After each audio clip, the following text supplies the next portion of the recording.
Hello good morning guys, कैसे हैं आप सभी लोग। आपका स्वागत है हमारे यूट्यूब चैनल #शव्यांश वर्मा में।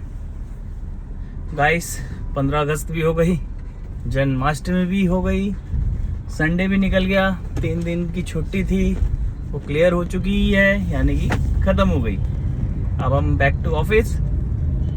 तो आज 18 तारीख है, मंडे। तो हम ऑफिस के लिए निकल चुके हैं, वही 1 घंटा 20 मिनट। सीएनजी फुल करवा लिया हमने और पेट्रोल भी डलवा लिया है।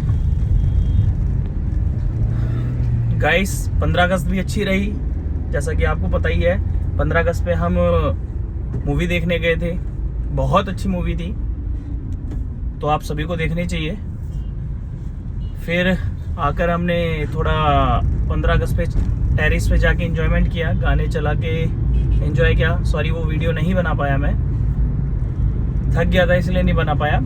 फिर उसके बाद अगले दिन जन्माष्टमी थी, जन्माष्टमी सेलिब्रेट करी, वो भी आप लोगों ने वीडियो देखी। पूजा करी, वाइफ ने फास्ट रखा हुआ था, ये सब कुछ। और संडे कल तो बहुत बिजी था, ड्रॉअर ख़राब हो गई थी, वो सही करी। फिर उसके बाद स्विच चेंज करा, पहले तो स्विच चेंज करा बिजली का, स्विच ख़राब हो गया था मेरा। फिर उसके बाद ड्रॉअर सही करी। फिर उसके बाद खाना पीना खा पी के अपना सो गए। तो गाइज अब आज मैं अपनी लाइफ का वो वाला पार्ट बताऊंगा जब मैं रेस पावर एक्सपर्ट में ज्वाइन किया। फॉर सोलर कंपनी थी वो, और जिस कंपनी के अंदर मैं पहली बार फ्लाइट में बैठा था वो आज भी याद है मुझे। एयर इंडिया की फ्लाइट थी, साइट थी मेरी चारंका गुजरात सोलर पार्क, क्योंकि मैं सोलर फील्ड में जॉब करता हूँ, रिन्यूएबल एनर्जी में। तो साइट पे जब मैं गया तो मुझे नहीं पता था कि क्या होता है क्या नहीं होता है, बस ओवरव्यू पता था, यानी कि ये इक्विपमेंट ये है, ये इक्विपमेंट ये है, ये इक्विपमेंट ये है। लेकिन वो वर्किंग कैसे करता है वो तो साइट पे ही जाके पता चलता है। जैसे कि कोई इंसान को तबीयत खराब है, अब उसको ये तो पता है मेरी तबीयत खराब है, लेकिन उसको ये नहीं पता कि क्या है। जब वो डॉक्टर के पास जाता है तब उसको पता चलता है कि ये दिक्कत है। तो ऐसे ही हमारे काम में भी था, मेरे को ये तो पता था कि क्या है क्या नहीं, लेकिन क्लियर नहीं था। तो उसके लिए साइट पे गए, साइट विजिट करी, देखा चाहिए होता है सोलर, फिर साइट से आ गए। उसी के दौरान हीरो फ्यूचर एनर्जी से कॉल आ गया। हीरो फ्यूचर एनर्जी मेरी ज़िंदगी की सबसे बड़ी कंपनी थी। सबसे बड़ी क्या, सारी कंपनी मेरे लिए बड़ी थी, लेकिन इसके अंदर मैंने अपने 6.5 साल दिए थे, जहाँ मैंने रूफटॉप, ग्राउंड माउंटेड और पॉन्ड सोलर लगाना सीखा था, यानी कि फ्लोटिंग सोलर पानी के अंदर भी लगता है। तो जो रिन्यूएबल एनर्जी है वो 3 डिवीज़न में अब आजकल बटा हुआ है, 3 या कई सारे डिवीज़न में हो चुका है। जैसे कि कारपोर्ट एरिया हो गया, पार्किंग एरिया में गाड़ियाँ नीचे खड़ी होगी, ऊपर सोलर लगा होगा। फ्लोटिंग सोलर में आपका पानी का जो बहुत बड़ा पॉन्ड होता है, जहाँ पानी इकट्ठा किया जाता है, वहाँ पर सोलर लगा दिया जाता है। ग्राउंड पे सोलर लगा दिया जाता है, छतों पे सोलर लगा दिया जाता है। तो आज की डेट में कई सारे डिविजन्स आ चुके हैं। ग्राउंड और रूफटॉप ही नहीं है, फ्लोटिंग भी है और आपका कारपोर्ट एरिया भी है। तो गाइस इन सभी में मैंने काम किया हुआ है, यानी कि फ्लोटिंग सोलर में भी काम किया हुआ है, सभी में। तो धीरे धीरे जैसे मेरी जॉब लगी 27 जून सन 2016, तो गोविंदपुरी ऑफिस था हमारा, गोविंदपुरी जाते थे। तो गोविंदपुरी मेट्रो स्टेशन, मेट्रो से ही जाया करता था मैं।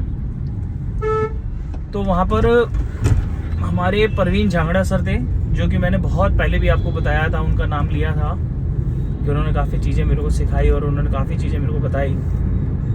तो मेरा जो ज्वाइन करने के बाद 2 महीने हुए, मान लीजिए आप, जून, जुलाई, अगस्त, सितंबर में मैं साइट विजिट पे निकल गया पूरे 1 महीने के लिए।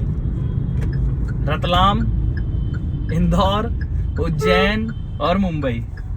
उसके साथ साथ मेरे एक कलीग भी थे, प्रदीप झांगड़ा, तो वो भी मेरे साथ विजिट पे गए थे। संदीप झांगड़ा, वो भी मेरे साथ विजिट पे गए थे। तो हमने साइट विजिट स्टार्ट करी। हमारा पहला सिटी था रतलाम। रतलाम के अंदर हमारी विजिट चालू हुई रूफटॉप की। वहाँ डिस्पेंसरी, वहाँ पर रेलवे के बिल्डिंग्स थी, रेलवे की बिल्डिंग्स थी, क्योंकि वेस्टर्न रेलवे का प्रोजेक्ट था। तो वहाँ पर रेलवे की बिल्डिंग्स हो गई, कुछ डिस्पेंसरी टाइप की बिल्डिंग हो गई, यानी गवर्नमेंट बिल्डिंगों पे हमें लगाना था। 4 मेगावाट का हमारा प्रोजेक्ट था, तो 4 मेगावाट हमें रूफ पे इंस्टॉल करना था। अब वो एक एक रूफ पे कितना कैपेसिटी आ रहा है वो मेजर करके हम वो चीज़ देखते थे।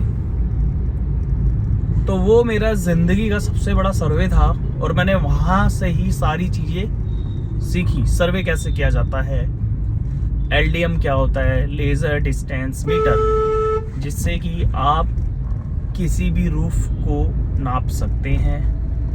तो LDM एक मशीन होती है, छोटी सी डिवाइस आती है, इतनी छोटी सी डिवाइस होती है वो लेज़र डिस्टेंस मीटर। यानी कि आप एक साइड पे रखोगे और सामने वाली दीवार पे उसके लेज़र को आप लगाओगे, यानी कि लेज़र जो निकलेगी मशीन से वो दूसरी दीवार पे टच होगी, तो उसके बीच का वो डिस्टेंस बताता था।